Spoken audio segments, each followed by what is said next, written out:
Welcome everyone to this training session to talk about some of the county responsibilities for DUI programs.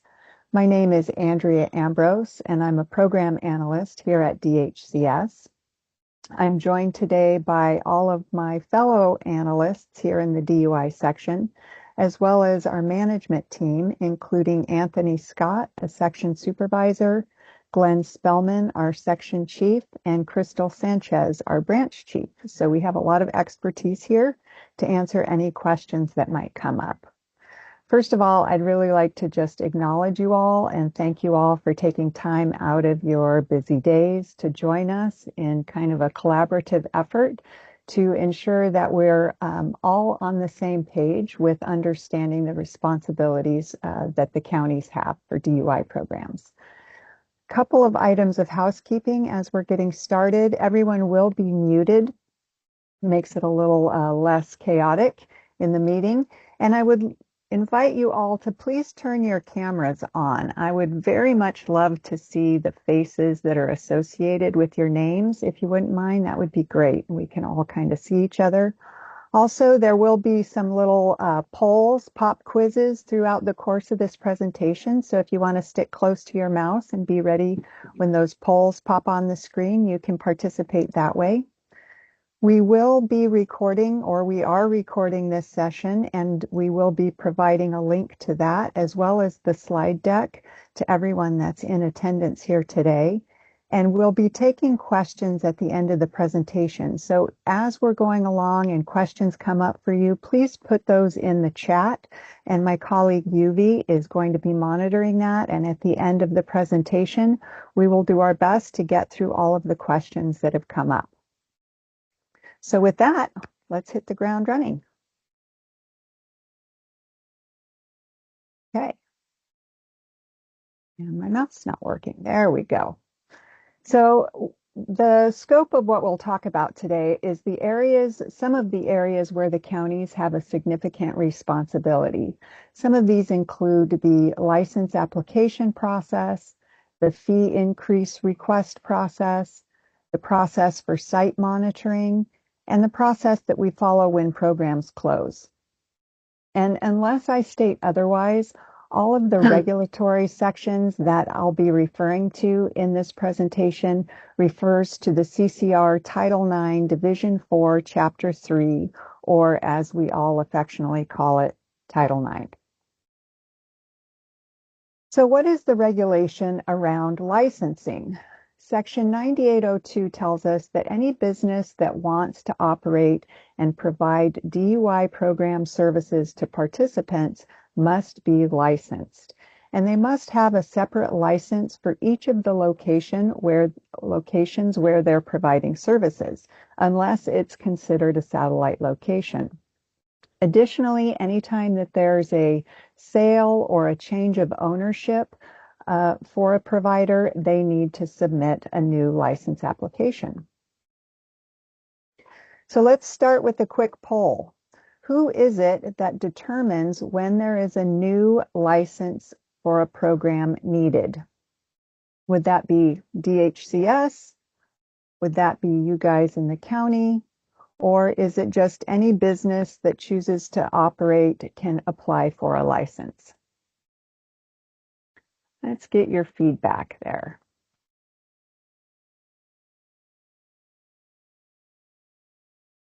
All right, responses are coming in. That's great. Okay, we've got a variety of responses to this question. All right, so let's actually take a look and see what the regulation tells us.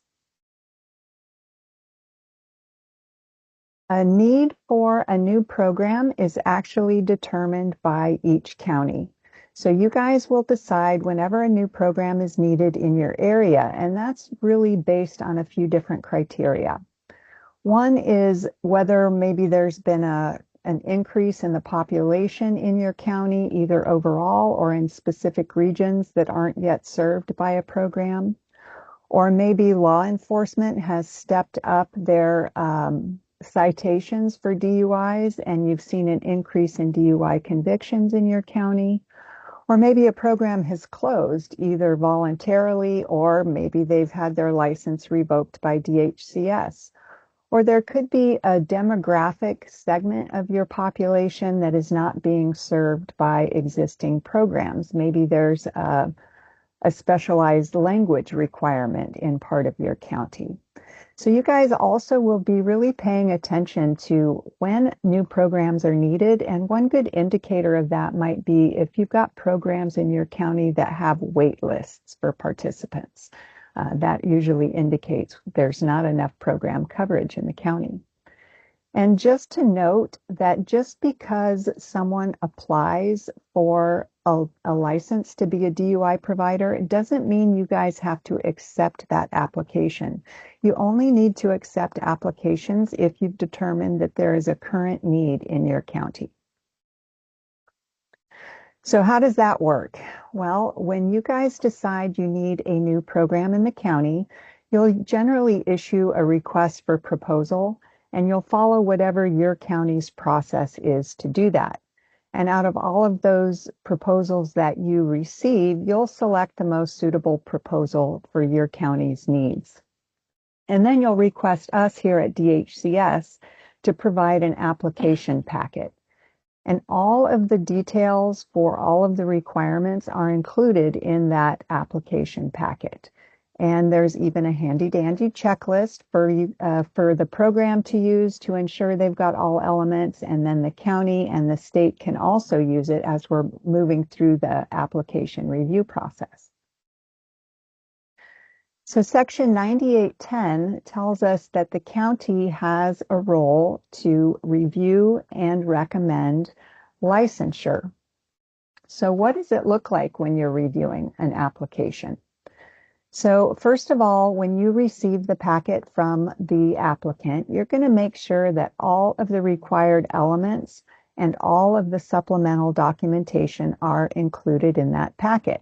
So what are those elements?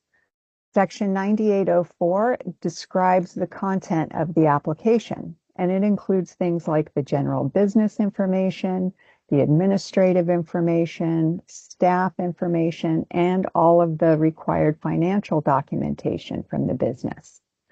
We do include forms in the application packet that capture all of those requirements. And the program can either use the forms that we provide, or they can use their own documents as long as they do contain all of the information that the forms require. There's also Section 9805 that describes the supplemental application documents that are required. There's about 25 items that are listed in that section, so it's a good idea when you guys have received a new license application to break open your Title IX and look at Section 9805 to make sure that all of the 25 items that are listed in that section are included with their application documents. Now, these range everywhere from things like a business license and fire clearance to the program's policy and procedure, their fees and payment schedules and participant contracts. So there's a lot of important information included in their supplemental application. Also, if the program is proposing to provide virtual services, they'll need to provide the procedures and contracts that meet the requirements of BHIN 24-12. Finally, you guys are going to want to visit the proposed program location to, first of all, make sure that it exists, that it's a real facility, and that the facility is adequate to provide the services that are being proposed. And then after you've done all of that, you'll submit the recommendation to your Board of Supervisors for their approval. Section 9810 also tells us that the County Board of Supervisors makes the final determination for the application to be submitted to DHCS. So the Board of Supervisors is going to review the application and the administrator's recommendation, and then they'll approve and recommend licensure. And they'll document that approval in either like the resolution or the minutes of the meeting. And it needs to include a statement that there is in fact a need for a new DUI program in the county, and that the introduction of a new program will not jeopardize any existing DUI program's ability to operate. Then you'll take that entire application, all the supporting documents, and the Board of Supervisors resolution or minute order, and you'll submit all of that to us here at DHCS. Additionally, sometimes you guys receive the $400 application fee from the applicant. If you did, then you'll send that on to us. If you didn't, that's no problem. We will make sure we get that application fee from the applicant before we proceed. Once we get it here, we're going to review and approve or deny it. And we'll do an initial site visit just to make sure that everything's getting going in the appropriate way.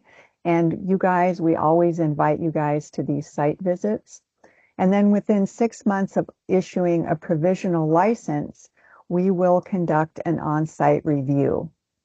And we strongly encourage the county to come along with us when we do that review.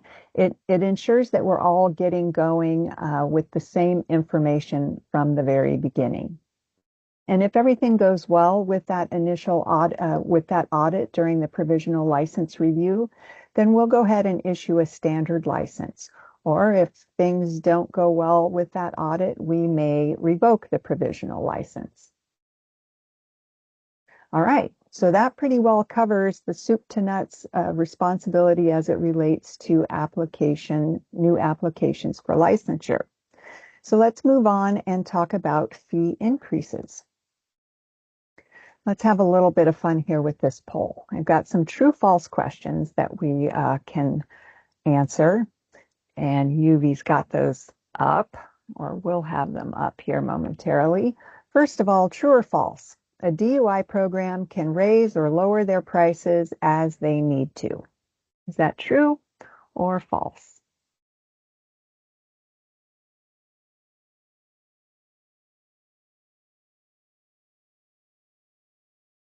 Okay. So we've got kind of a mix of responses leaning more heavily toward false. All right, we'll find out in a minute what the answer is. And how about DUI programs can only raise their prices every other year? Is that true or false?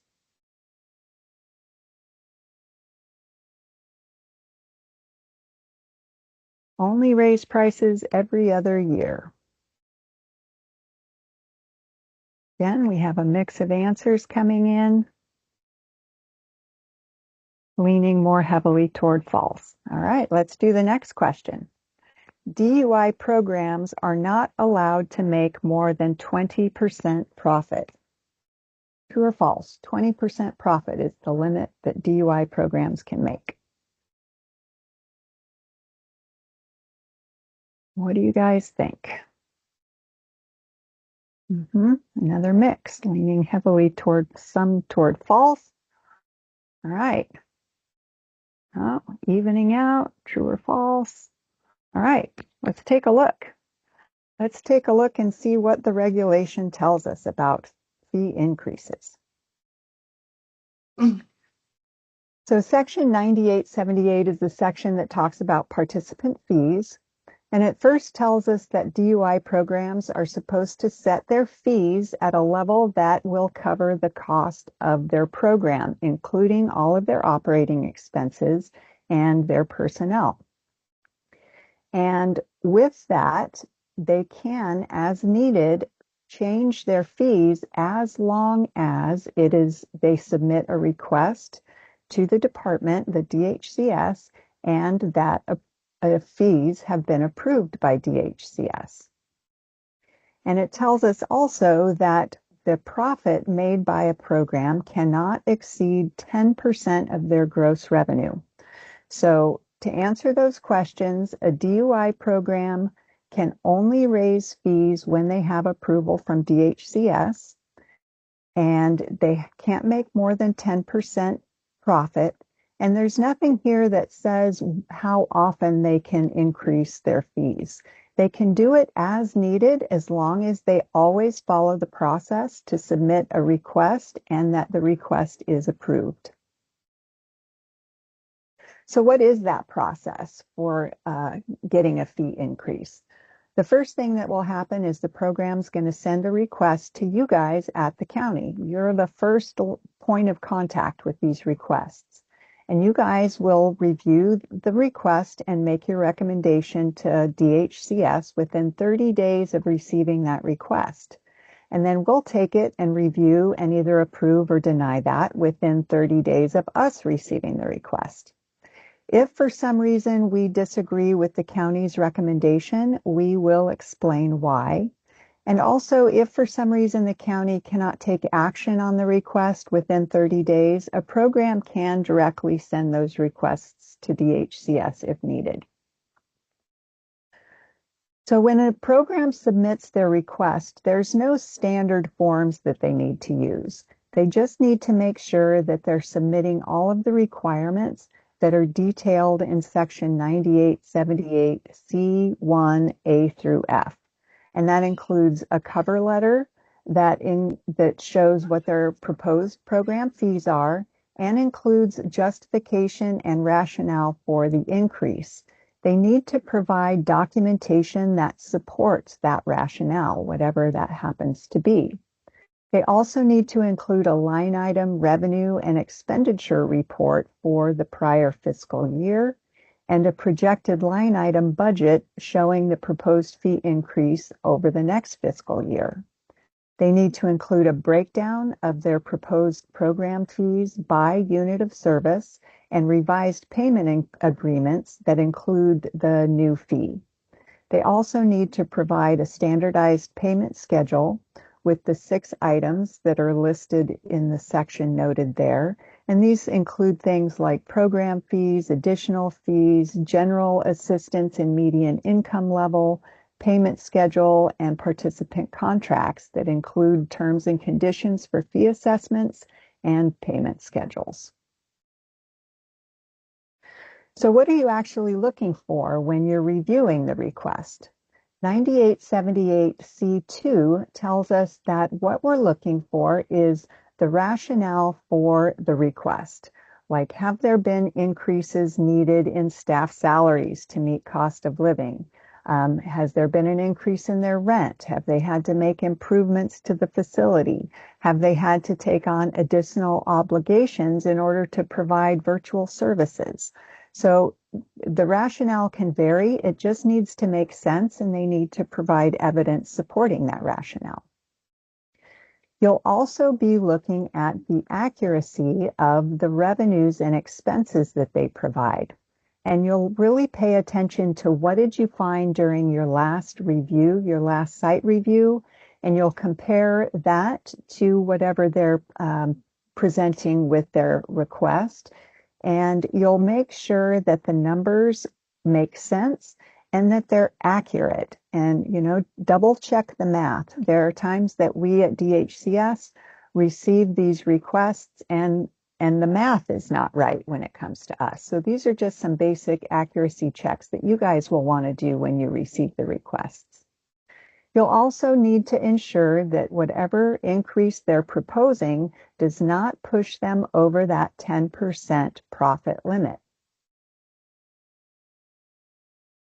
We suggest that when you're reviewing the request that you use some kind of a checklist or template that documents how you performed your review and justifies the recommendation that you're making. And then you'll send that recommendation, including your justification and all of the other request documentation to us at DHCS. We're going to take that and we're going to review your approval and justification. And then we'll also look at all of the different request details. And at this point, we sometimes ask for additional information or ask questions of the program. And this does not represent a denial. This is simply us needing more information in order to make a good recommendation or in order to approve. And we will make the determination of approval within 30 days of receiving it, and then we'll notify both the program and you guys at the county. So that covers the basic fee increase request process. let us move on to another topic of site monitoring. And we'll start out again with a little poll here. So who has the major responsibility for site monitoring? Is that us here at DHCS, you guys at the county, or the programs themselves self-monitor? What do you guys think? Who is responsible for site monitoring? Okay. I see we're leaning very heavily toward the county has that responsibility. Okay, and let's move on to another question. How often is the county required to conduct site monitoring? You guys go out once a year, twice a year, every 2 years, or never because that's actually DHCS's responsibility? What do you think?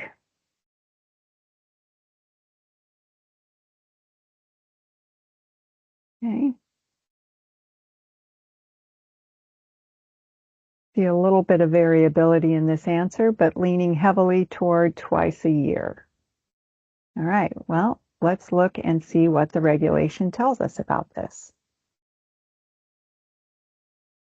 It starts by telling us in Health and Safety Code, and again, Health and Safety Code is the set of laws that are governing the operation of alcohol and drug programs. And again, Title IX is the detailed implementation of those laws or the detailed requirements in order to implement those laws. So Health and Safety Code tells us that the major responsibility for assuring programmatic and fiscal integrity of each program rests with the county alcohol and drug program administrator. So you guys have the major responsibility.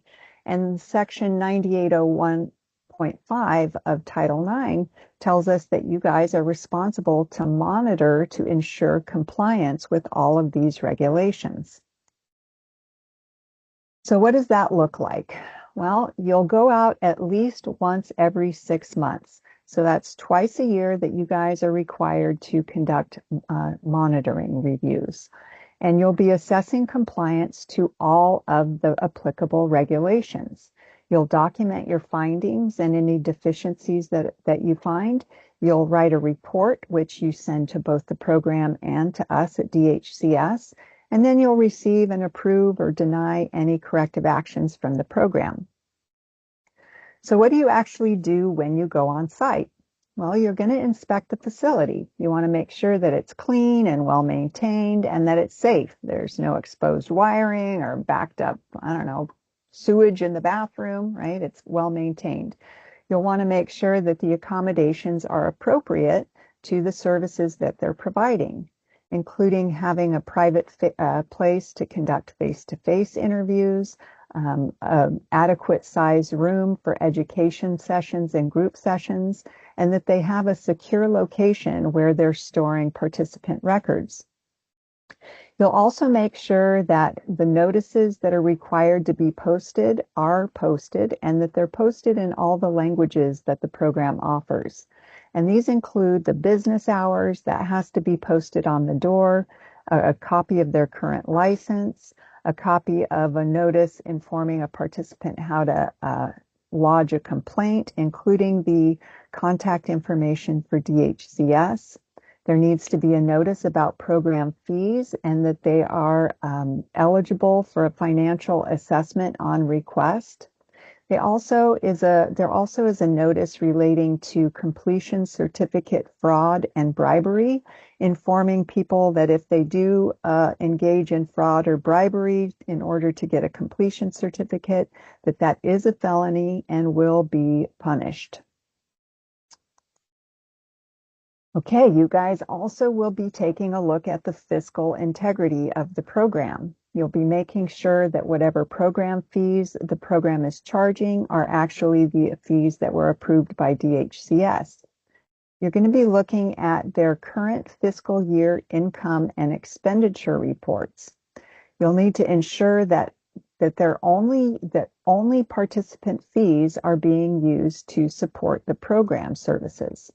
And you'll also make sure that they're not using program or participant fees to support other areas of their business. Some of these programs also offer different sorts of outpatient services, and you'll need to make sure that any DUI program fees are only going to pay for the DUI program. You'll also make sure that the program has provisions for people who cannot afford to pay the regular participation fees. You'll also assess whether, again, the percentage profit exceeds that 10% limits that in section 98780. You're going to be looking at staffing.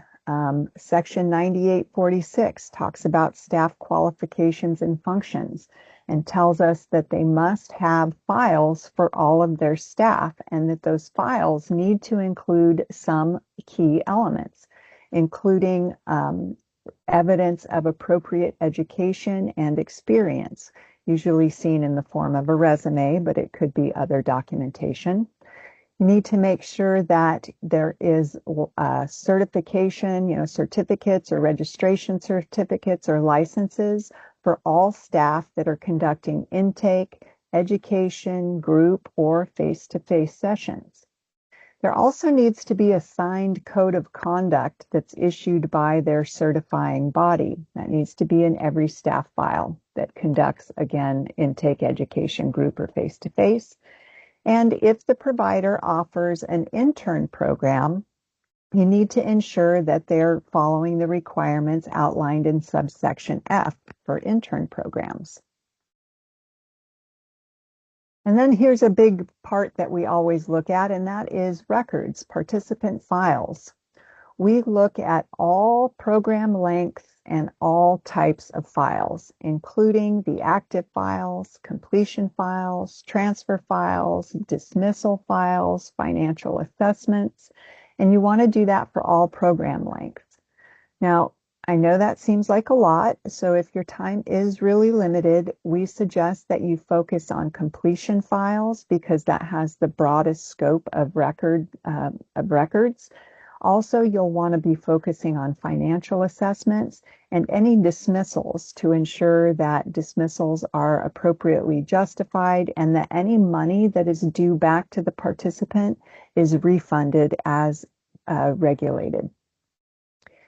You'll also be ensuring that all of the elements covered in section 9848 through 9886 are complied with. That's a lot of stuff.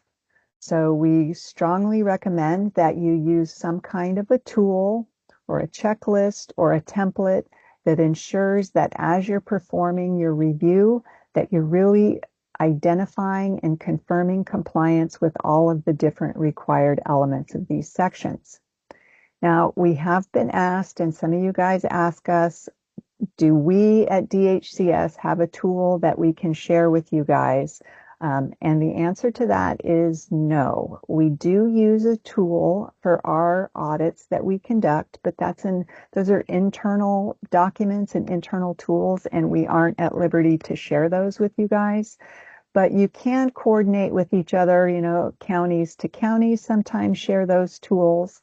I know that there's consultants out there in the field that can help you create a tool for yourself. But it's really important that you have some way to standardize your reviews. And as you're doing these record reviews, you'll really want to look for evidence that they have records or evidence that demonstrates compliance with the requirement. So are things signed as appropriately? Are there copies of things in the file as there should be? And those sorts of things. When we're looking at participant files, right now we've really been seeing a significant increase in the number of complaints and inquiries that we get that are involving financial assessments. So we are strongly encouraging you guys to be our first line of looking at that and be paying attention to section 9879 that covers financial assessments to ensure that the programs are really complying with all of the elements of that. We need to ensure that regardless of the ability to pay, that all participants have equal access to services. This includes reviewing also pre-enrollment files. So even before someone enrolls in a program, they can request the financial assessment, and a program needs to maintain those records that they perform that assessment. All financial assessments are required to be completed within 5 days of that request.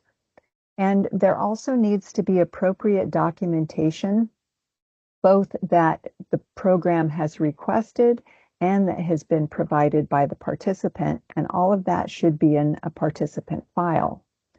And then you'll want to make sure that the assessment was actually performed accurately using the allowable income and the current general assistance and median income levels for your county.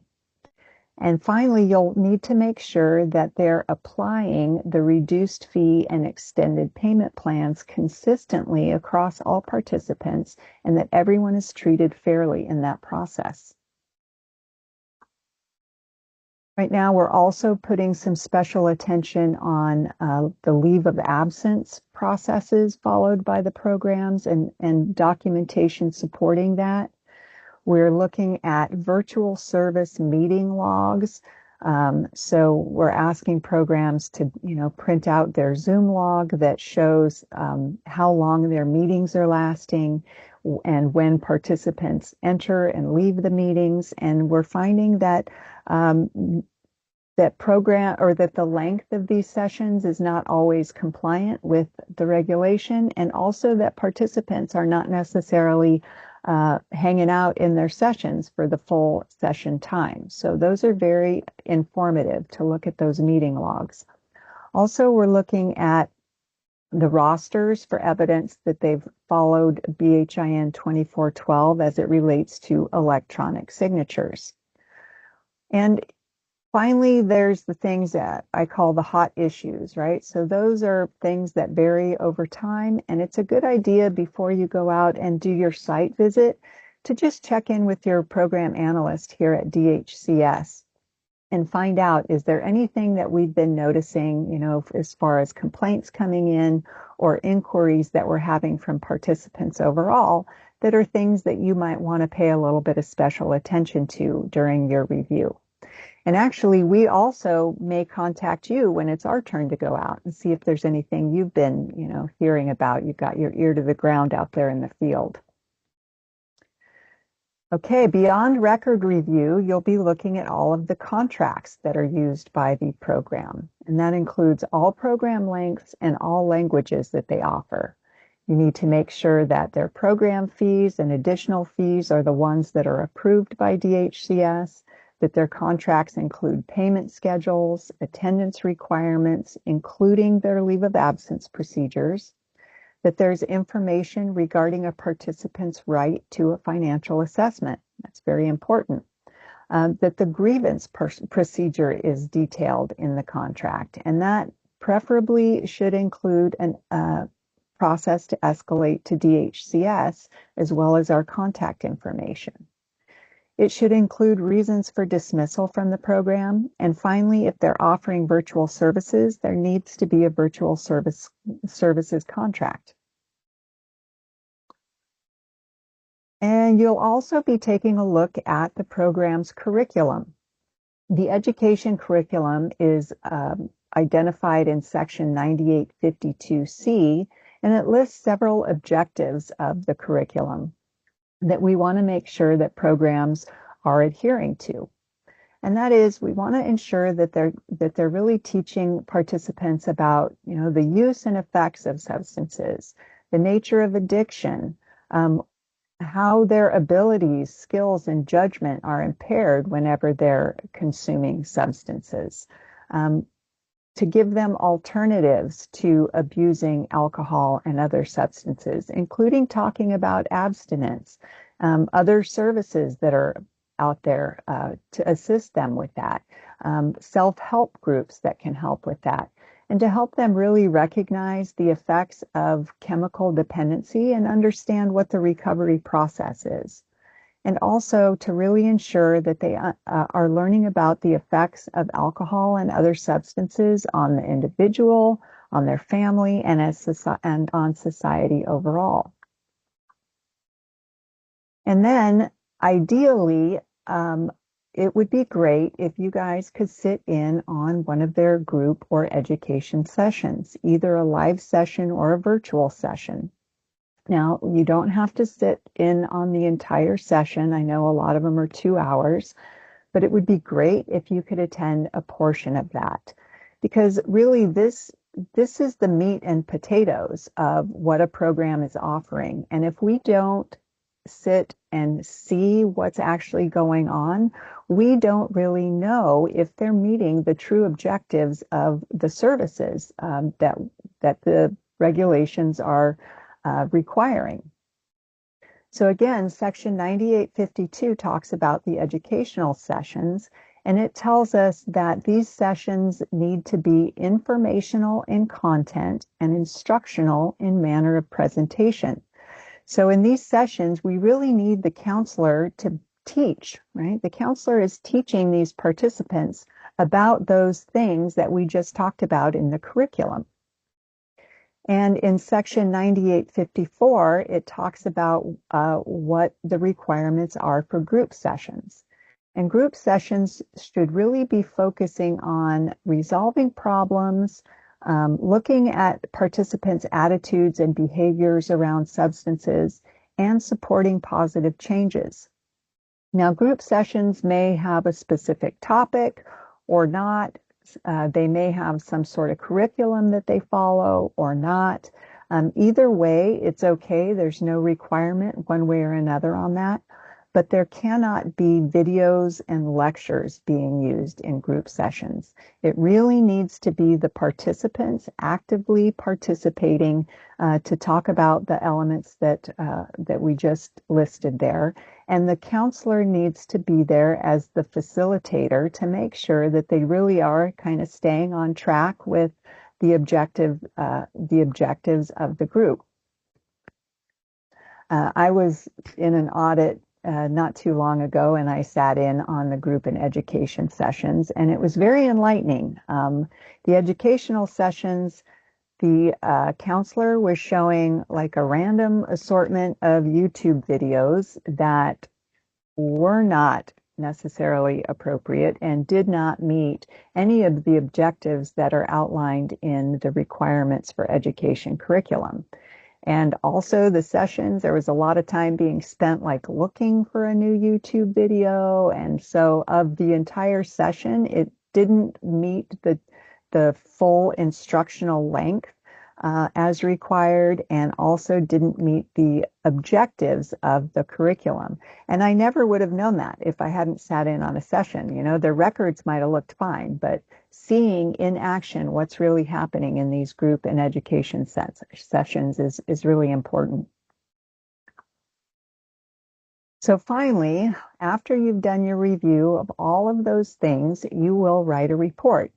And in that report, you'll document any deficiencies that you found and identify specific regulations where they're not meeting compliance. The report needs to tell the program that they're required to submit a corrective action plan for all of their deficiencies.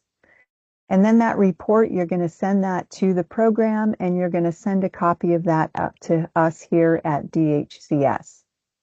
And you'll email that to duicounty@dhcs.ca.gov. You're welcome to send an email to your program analyst. That's just fine, but please make sure that you're copying the DUI County email on those it just really ensures that nothing gets missed and we're able to file those all in the right places. And finally, you will be receiving the corrective action plan from the program, and you will review that CAP and you'll assess whether or not it suitably meets, shows that it's actually going to correct for whatever deficiencies were found, and then you will approve or deny that CAP. So that covers monitoring requirements. I know that's a lot of information in just a few slides there. So as always, I encourage all of you guys, whenever needed, to contact your program analyst. We're always here for technical assistance for you guys, and we want to really collaborate and make sure that we're supporting you guys and the programs. All right, so let's talk about finally program closures. Do another quick poll here. So when a program surrenders a license, who is responsible for the closure activities? Is it the closing program, the county, DHCS, or all of the above?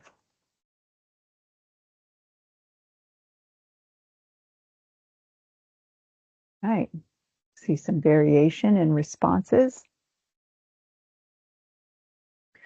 Leaning heavily toward all of the above. All right, let's look at the answer to that question. So first of all, why do programs close? There's a few reasons. One might be that their license was revoked, which is talked about in section 9834.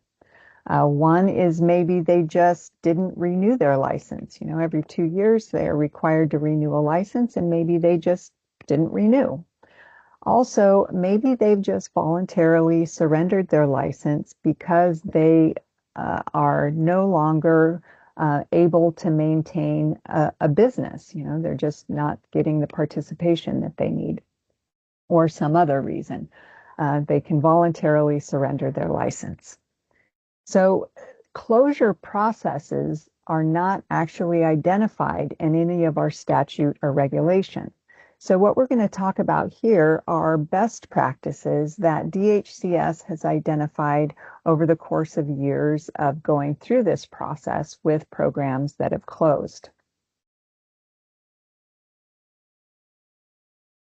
So before a program closes, it's really important for you guys. I mean, hopefully you're going to hear about it sooner rather than later. We don't always get a lot of advance notice. I mean, sometimes it's like very last minute, but hopefully we get at least a little bit of notice because we want to follow these processes whenever we can. So you'll want to coordinate with the program that's closing. And you'll want to make sure that they have identified a closure date and that they have posted a notice of that program closure on, at their facility, on their front door. So when people come in, they know this program is closing effective, what date. You'll need to make sure that the program has identified the number of participants that are going to need to transfer to another program. And then you'll want to make sure that the program has ensured or figured out the process that they're going to use to inform the participants that need to transfer about the closure and the need to transfer.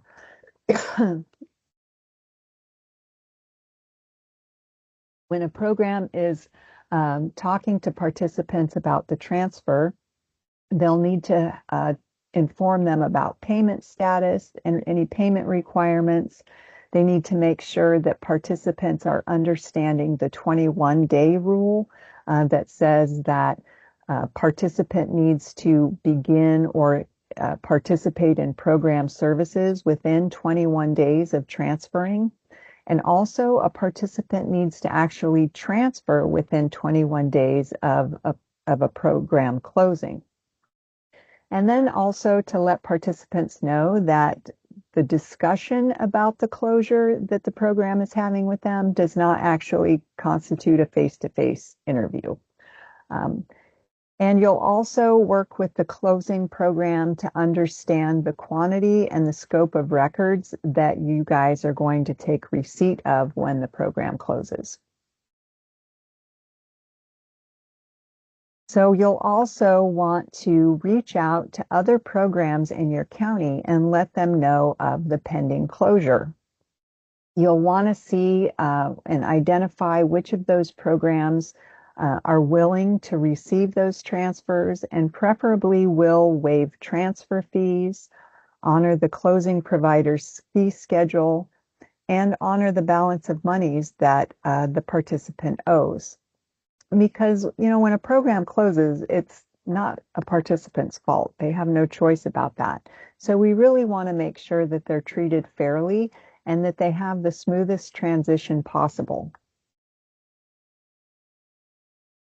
Also, before a program closes, you guys will be designating a contact person that participants can reach out to with any questions or issues during the process of closure or after. And you'll let us know here at DHCS who that contact person is so we can work with you guys on that. You'll need to identify a place in your location that is secure so you can store participant records and maintain confidentiality of those records. Then when the program does close, after they close, you guys will confirm with the courts and make sure that the courts have removed the closed program from their referral paperwork and processes. You'll also contact any remaining participants that need to transfer still, and you'll go ahead and complete those remaining transfers as needed. Additionally, you will let us here at DHCS know about any participants that have not transferred after 21 days of the program closing. You'll send us a list of those participants with all the relevant participant information because we then are going to have to notify DMV of dismissal. After the program closes, you guys are going to take receipt of all of the program's records, and you guys at the county are responsible to retain those records.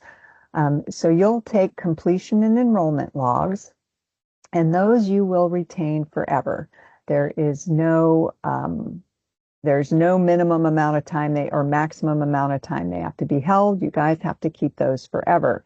And those completion logs are especially relevant because we do get participants that come back after sometimes years and years that need evidence of completion, and we may not have the actual file for that participant, but we will have a record that they completed because it's in the log. So those are critical. You'll maintain most other records for a minimum of 4 years, and that includes the group and education rosters and all participant records, including transfers, dismissals, and completions for at least 4 years from like the transfer date, the dismissal date, or the completion date. Additionally, there are sometimes participants who have completed all program requirements but have not fully paid. Those are considered active files, and those have to be retained indefinitely.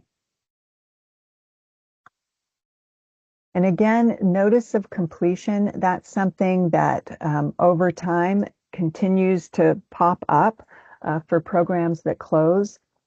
So participants will contact you guys, or they contact us here at DHCS, and we reach out to you sometimes years after the fact where, I don't know, maybe the DMV for some reason didn't receive notification of the completion, or maybe the court didn't receive notification, and a participant is trying to get stuff cleaned up, and they'll need that notice of completion. So whenever that's needed, it's up to you guys to prepare a letter on your county letterhead that states that the participant has actually completed all program services. And that letter will include participant information, their name, their address, their birth date, and their driver's license number. It will include the enrollment and completion dates, and the name, address, and license number of the closed DUI program. Of course, the length and the type of program that they completed. And then if it's applicable, you'll make sure you include the court case number or the docket number. So that's the basic process that we follow when a program closes. And I think that brings us to the end of the presentation. We've covered the scope that we set out to cover. And at this time, I would like to thank you for your attention and also address any questions that may have come up. And I'm going to have my colleague Yuvi, she'll read us the questions in the order that they came into the chat. And if I can't answer them, then I will defer to my management team and we will ensure that we get your questions answered. So I'm going to stop sharing while we go through the questions. Did it stop? Yes. And yeah. All right. So, Yuvi, what have we got? Okay, so the first question I have here, um, I'm sorry, can you hear me? Yes. The first question I have here is, I wonder why the counties need to monitor DUI programs 2 times per year when the other monitoring is only needed 1 time per year. So I'm not sure what other monitoring that you're referring to, but the Health and Safety Code outlines the law regarding this. And when that was established for DUI and other substance programs uh, in Health and Safety Code, they did establish that the requirement is a minimum of every 6 months. So that's why we do it, why counties do it every 6 months. Do you have anything you want to add to that, Anthony? No, I don't. That was actually well Okay. stated. Thank you. What's the next question? Um, so this, I have a question about that. I'm assuming they're talking about the monitoring tools, and they go on by saying, so there's no universal monitoring tool for counties to use from or developed with the support of DHCS DUI division. That is accurate. There are no standardized monitoring tools that DHCS has developed for use by the counties. It's really on each county to establish how they're going to monitor and how they're going to, keep track of their process and keep track of their findings. But we do strongly encourage that if you don't have a tool, that you develop one, either, develop it yourself or work with other counties that may have a tool or even reach out to an external consultant. But I will tell you that once you have a monitoring tool that you think is adequate and will serve your functions, you are always welcome to contact your program analyst and we'll take a look at that and give you feedback and any suggestions that we might have after we review it. Yeah. And if I can add, throughout the presentation, Shelley Alves in Sonoma County had offered their monitoring tools. You can definitely reach out to her, um, as well as again any other providers or counties who may have a tool that they can use. Rachel has her hand up. Hi, I was the one that asked the question, and so Mhm. I guess my follow-up question is the tool that Sonoma is offering to share, is that something that um, DHCS has vetted and said, taken a look at and said, yes, this is sufficient because I just want to make sure that we're getting what we need. Not that Sonoma's, not that your tool isn't fantastic, and I'm sure it is, but I just, again, just, and if I could just go back, the first webinar that we had a couple weeks ago, I felt like the spirit of what you were saying was we want to collaborate. DHCS wants to collaborate with the counties.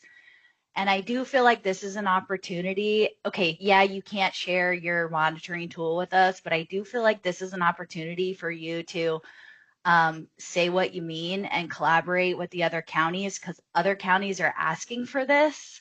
So I don't know, even something as simple as like a work group to have other counties that are interested get together and share stuff and then get the thumbs up or the thumbs down from the DUI program. I feel like, if that is the spirit of what you're saying, we want to work and collaborate with you. I think that the monitoring tool, which is the biggest question mark for me, and it's esoteric, would be really helpful if we could get some collaboration from DUI, from DHCS on this monitoring tool. So just wanted to That's say a that. great question. And Shelley, I know your hand is up, but let me, I see Crystal's up who wants to Mhm. respond to you on this one, Rachel. So go ahead, Crystal. So yeah, we definitely want to collaborate with you, but as Andrea shared, just across the board within behavioral health, we do not share any of our internal monitoring tools. And the reason for that is because the way that we monitor may be a little bit different than how you are monitoring internally. Honestly, the way that, and I'll be very transparent, the way that our monitoring tools are developed is it's the regulations. It's really the regulations, and we reference each section. Our tools may not, like when you look at our tools, it may not show like each requirement within the regulations, but what our analysts internally are trained to do is because they're so well versed within the regulations and they've been doing this for quite some time, they know what each requirements are in each of those sections. So they are, even though it just says like the section of the regulation, they're going into that section of the law and they're checking off and making sure that each of those requirements are met within that participant record or whatever it is that they're looking at while they're in their review. But if you're trying to develop a tool, the regulations are what you're referencing. It's going to be basically a checklist of that, however you'd like to develop it and whatever works for you. But that's how we do it. And we have it for each. Our tools will be kind of like how Andrea said, like there'll be a checklist for completed files, dismissal files, but you can create it however you'd like, and we'd be happy to work with you and take a look at it. But really, you're just ensuring that all requirements are met within the regulations and within the statute. And that's how it is across the board for all of our facilities, whether it be residential, DUI, outpatient, narcotic treatment programs, and so on. It's going to be line by line of the regulations, but it may not be as detailed. Now, at a county level, if maybe there's someone new that's going out there, maybe they're not as well versed in there, then you might want to have a little bit more detail in your monitoring tool, right? So maybe if they're not going back to the regulation to reference it, you might have more detail within that section that you're looking for them to check off. So that's why different tools will be created differently. So I'm not sure if, I think it was, did you say Sonoma Rachel. County? Anthony, did you say it was Sonoma County that was sharing theirs? That was Sharon, yes. Oh yeah, so Sonoma County is sharing theirs. That tool might work for Sonoma County. Maybe they understand how to use it and they know what they're looking for. It may not be as detailed as maybe what another county may want, but really going back to the regulations is what's going to help you to ensure compliance. Yeah, and thank you, Crystal, for that. And then with that, and to answer your question, on top of that, Rachel, again, when you talk about the collaborative spirit, we would be more than happy to review, go over, work with you to make sure it works for you in your county. I see, Shali, you still have your hand up if you wanted to say something. Yeah, thanks, Anthony. I just wanted to chime in here really quick and just let you know that I'm happy to send the tool that we're going to use out to anybody that would be helpful. Again, like DHCS has said, it's just an example. Your program might, be more detailed or less detailed or have different things to it. But we also have talked to our analyst about this tool, and they were very helpful, gave us suggestions on kind of what to do next, and also what we might want to do when we start utilizing the tool. So that was really helpful, just to point us in the right direction. So again, it's really just based on Title IX and the bin that came out around virtual services. So again, it's really just out of the regulations, but I'm happy to send it out to anybody that would just need an example or point you in the right direction, or feel free to use it. You don't have to reinvent the wheel. And then we do have that monthly DUI program support group or support meeting that we have. So I'll send that out to anybody too that's interested. We've got Lake County, Marin, Humboldt, a couple different programs hanging out with us in that group. So that's always really helpful to see what other programs are doing. So yeah, happy to connect with anybody. Thanks for this meeting too. It's also helpful. Thank you, Shelley. Thanks, Shelley. Marcia Bernstein. Hi, thank you. This is really informative. It's one thing to read all the regulations, but it's another thing to hear them spoken so it can don't have to read the legality and the language because that can get really hard to assimilate. So thank you for your time on that. I wanted to concur about the monitoring tool. In addition to DUI, I also monitor for DMC ODS, Title IX for NTPs, and I find that just taking the tool that I used for both those other types of treatments and just insert what I need to do for DUI into the same format was really helpful. So where the regs went, that's where the DUI regs went. For the duration of the different types of programming, that's where I put the reckless 3 months, 6 months, 9 months. And it's really helpful for me to be able to visualize the reg and then the duration of the program and yes, no, and comments. So I like the idea of just using the same type of formatting within the same county. So if you've got somebody else who's auditing for DMC ODS, maybe share within the county, because I find that even doing that for myself was really helpful. Thank you so much, Marcia. And Rachel, before we get to you, and just a reminder that, I did see in the chat that Yolo County wanted to compare with you, Shelley, on the monitoring tools. And there again is an opportunity to collaborate with each other, as well as including us in the conversation where we can also help with some guidance. And go ahead, Rachel. I'm sorry. Hi. Yeah, I just wanted to reiterate it would be very helpful since we all of the counties have to monitor, audit this exact same things. It would be nice, even though we can all use our own variation, it seems like we're all having to sort of recreate the wheel and make sure we're hitting and capturing everything when we do these audits. I know Santa Cruz County has been working on updating our tools. And Shelley, I've already reached out to you for a copy of yours. That would be very helpful. Thank you so much for offering that. But it would be, I would think, beneficial to all to have some sort of a baseline. Even something as simple as how often we're supposed to be monitoring, if it's once or twice a year, that shouldn't be a question. And I know that was a question for us as well.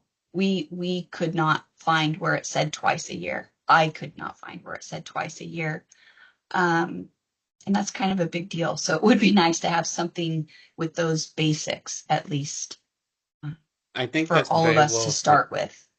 Thank you so much. And that's very well heard, especially when we speak about potential turnover or high turnover, and the knowledge transfer sometimes is not there. So, someone in the county or even at DCS or wherever, we may be holding certain knowledge and hoping that it gets transferred over to the next level. It would be nice for hopefully establishing a baseline, especially when it comes to knowledge transfer. And Glenn Spellman, you had something you want to add to that? Yeah, I just wanted to point out that specific section that relates to the frequency of monitoring can be found in the Health and Safety Code, and that specific number is 11837.6, 11837.6 under Program and Fiscal Integrity, County Monitoring. So I just want to make sure that I pointed that out, that there is that specific section that addresses that exact question that you had. And that's also in the slide deck, which you guys, all of you on this call, will get a copy of that too, so you can reference what we've talked about here today. Right. Thank you, Glenn. Thank you, Andrea. And Crystal, you want to add to it? I'm just kind of reading through the chat. It looks like I think there's like a DUI county work group that's happening, and I'm not sure if in that work group you all are planning on working together to put to create like kind of maybe a universal monitoring tool. But if that is the case, once you guys do finalize that tool, If you guys want to send that over to us, again, we could take a look at it, and we're happy to provide feedback, maybe fill in gaps, or answer any questions that you guys mark for us to take a peek at as well, maybe in these specific areas. But yeah, we're happy to provide technical assistance, and I'm not sure if that's kind of the direction of what the work group is aiming towards working on with this whole group as a collective. But if that is, please do share, and then we'll give feedback when you guys are ready. And Thank I you, just Kristen. want to say, I love the idea of your county work group. I think that is fantastic. And as much as you guys can get together and work through things and share ideas and what you're seeing out there in the wild, I just think that's wonderful. So, yeah. Do we have another question, Yuvi? We actually apologize. Shelley has her question hand up one more time. Oh, Shelley, go ahead. sorry. Go I'm ahead. sorry. Or was You're that muted. accidental, Shelley? You're muted. All right, sorry, that was an There amateur you move. go. I just wanted to clarify the work group. I don't know if somebody else mentioned a work group or not in the chat, but so our work group is that's a great word for it. More of a support group, more of a meeting where we can kind of come together and talk about it. Kind of was created because of our collection of electronic signatures and the virtual services stuff that happened through the pandemic. And as we all know, it hit the programs pretty hard, and we all had to work through some hurdles. So that's kind of how it was created. And now we just kind of talk about confusing things from Title IX, curriculum, how they troubleshoot different things, what programs are strict on certain things or not on other things. Some we've talked about, I think last time we were talking about LOAs, and how to process those well. So just random things that come up in the world of DUI and program and Title IX implementation. We just talk about that kind of stuff and figure out what we can do as programs to kind of be on the same page or support each other. So I'll send that invite out to anybody that put their email up. And yeah, if you can make it, feel free to jump in. Thank you, Thank Shelley. And you. just to, add a little to about Shelley, Sonoma County was a county-run program where they also had the DUI program perspective while also maintaining a county perspective. So that might also offer really good insight. Okay, now we can go on to the next questions. I don't see any other hands. Okay, the next question is, are completion and enrollment logs to be kept forever by programs that do not close? Yes. The short answer to that is yes. And that's something that we have been stepping up kind of our enforcement or making sure that's happening, because programs don't always understand that. And they think they have a records retention time frame, and they don't realize that that does not include completion logs, which must be kept forever. Good Exactly right. And question. that's a good question because, yeah, we wouldn't ask the county to do something that we're not asking the programs to do as well. But Mhm. yes, as a county, as you review, that is also an expectation of the DUI programs. Next question. Next question is, will we get the recording of this meeting and the 714 too? Yes, if you're on this call today, you should get a link with the meeting recording as well as the slide deck that was used. Yeah.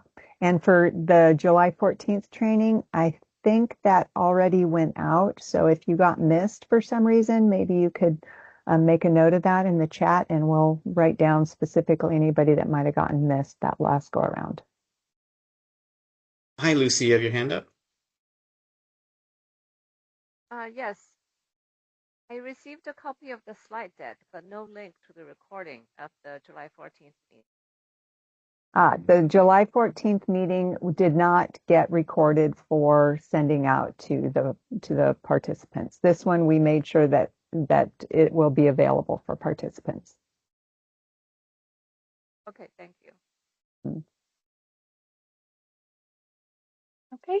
Next question is, we contract our monitoring. We only ask the contractor to provide us with the final finding report. Should we also be asking this consultant for the backups, such as the tools used? That's a good question. And, I guess this would really depend on your policy internally. I would suggest it's always good to have, the tool that was used. What's supporting the report. But I can't say for sure whether you should or not. Maybe Anthony has a little bit more information he can share on that.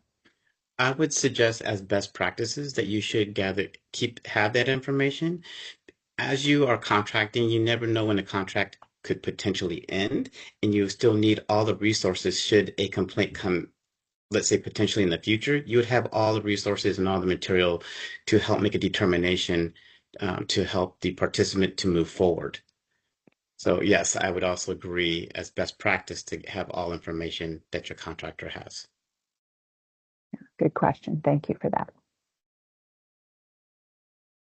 Next question is, how do we help a participant who has not paid for their completion to a closed program? If they want to pay, but the program is closed, what do we do? Mm. Yeah, good question. So the counties are not responsible for taking any monies relating to program services. So if a program has closed and a participant comes back sometime later and requires or wants a certificate of completion but has not paid, you guys still issue the letter of the completion. And it's not really your responsibility at that point that the participant has not paid. Sometimes the program, even though the DUI program closes, sometimes, like we said, they offer other services and the business may still be open. So if the participant's really desiring to go back and pay those fees, he might be able to go that route. But it is not required of the counties to take those fees. They can issue the notice of completion as long as all program services have been completed as required. Yeah, Thank good you. And question. Marcia, you have a question? Yes, thank you. That was my question. I've run into that a couple of times in the past month. I just recently took over DUI responsibilities from DM and added it to my DMC ODS responsibility, on July 1st, and I got bombarded. Mhm. And I didn't, so if they, so let me see if I'm understanding. I can go ahead and write the letter, but if it's rejected by the DMV because there's still fees outstanding, what do I tell people? Or is that Well, not going to happen? yeah, the DMV doesn't keep track of fees. So the DMV will never know if a participant has paid or not paid. Okay, so I just write the letter and Yeah, tell them what to do with it and send it to the MAU unit. And yeah. do I send the letter also to the courts? I would say that really depends on what the participant is requesting. Usually a participant will let us know they're trying to clean up something with the court or the DMV Right. didn't get it. So that usually will indicate which route we need to take. It's usually kind of both. Yeah, and if it's Yeah. both, then So, yeah, we'll cover both bases. okay, thanks. And piggybacking on that question that Marcia posted, someone asked, what can a participant do when the program has closed? So I'm not quite sure what you're asking when a program closes. So a participant generally will transfer, right? And that's one of the best practice closure processes that either the program will transfer the participants, before they close, or if they close and they haven't transferred all their active participants, then it becomes the county's responsibility to transfer those active participants. If a participant for some reason did not transfer, or no one can get a hold of the participant for transferring, then that participant will be dismissed. And DHCS goes through that dismissal process. The counties let us know who those participants are, and then we do the paperwork side of the dismissal. I don't know if that answered your question or not. If you have follow-up, you're welcome to raise your hand and we'll see what we can do for you.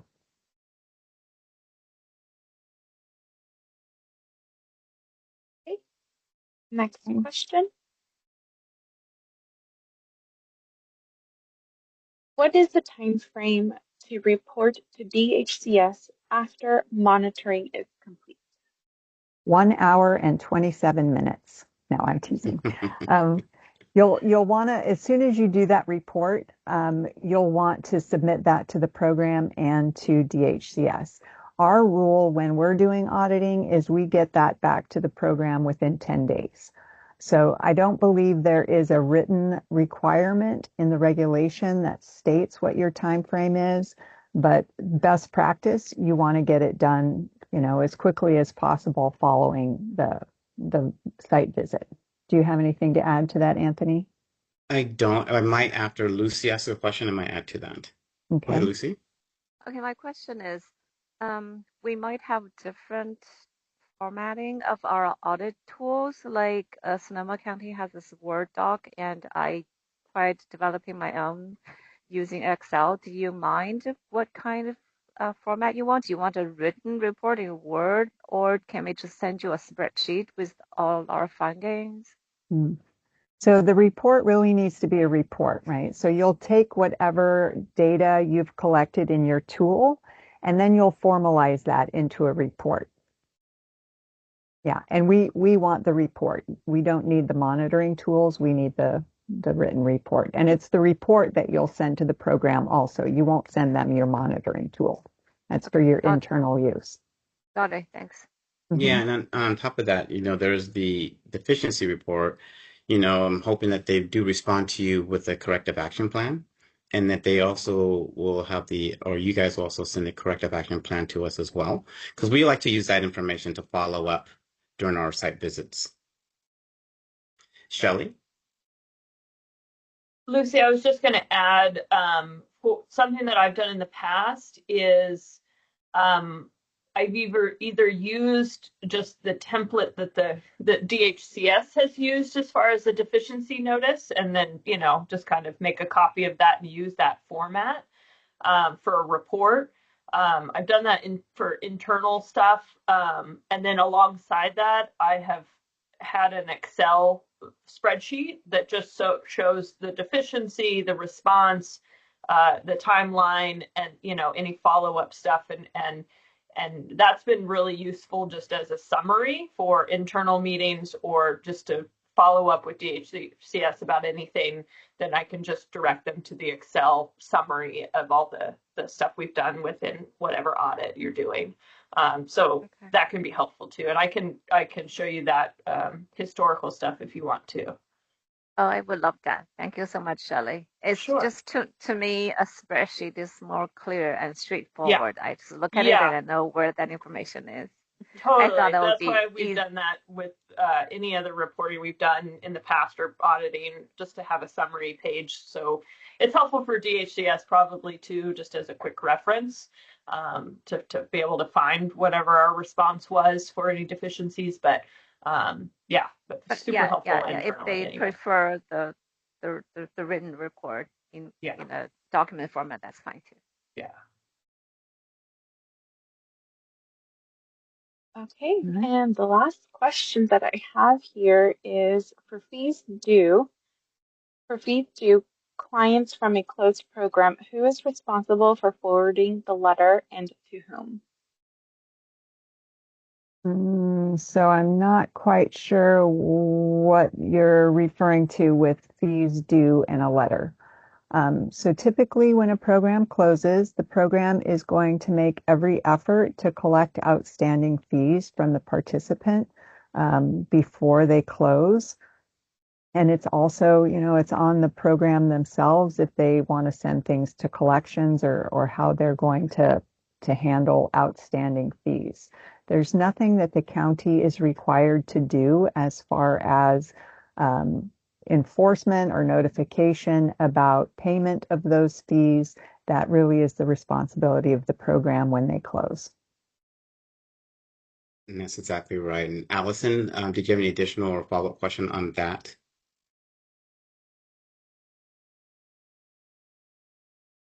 Okay, and looks like we have a question from Rachel.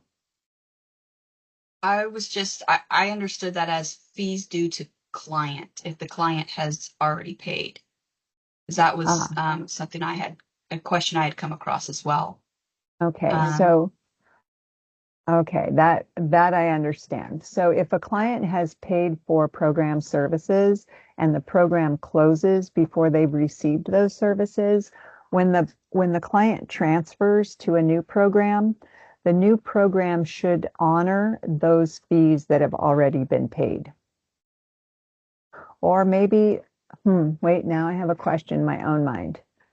Let me, if it's Take on this the away, same Anthony. page, yeah, if it's on the same page, if someone's paid in full, if that's where we're going with the paid in full question, um, it is up to the participant to work with the program to get those monies back. It's not the county's responsibility and it's not DHCS's responsibility. Unfortunately, it might be something that if the program closes, they may have to get some type of legal assistance, but it will not be the county's responsibility to help get monies back from the DUI program. Does that so answer your question? Go ahead, Rachel.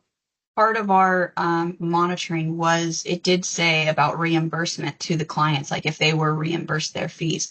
So I don't know if that's something it's just old from our tool that's not actually in county responsibilities, but that's something I'll have to double check then because we did have Yeah. that as part of our making sure that they did receive their reimbursement.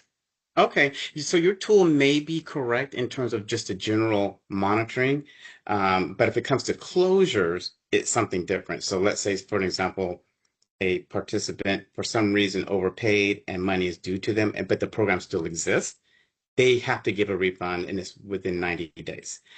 If a program closes, we can talk closer with you because it shouldn't be it can be mentioned on your closure as, hey, make sure program that you are going through the process to collect if you can.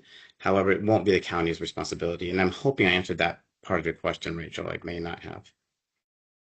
But we can talk directly too, because it'll be more specific for you.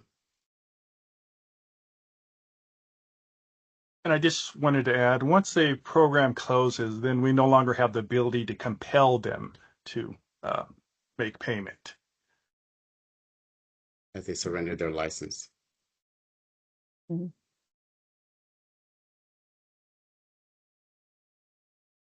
So I understood Yuvi to say that that was the end of the questions we'd received in chat. We do have a couple of more minutes. If there's anyone else that just has a general question that didn't get put in the chat, you're welcome to raise your hand. There's one. Oh, Melissa? Hello, good morning. Um, so you had said early on that the providers the DUI programs need to renew their license every 2 years. Correct. Is that accurate? Okay. Yes, Thank you. you're welcome.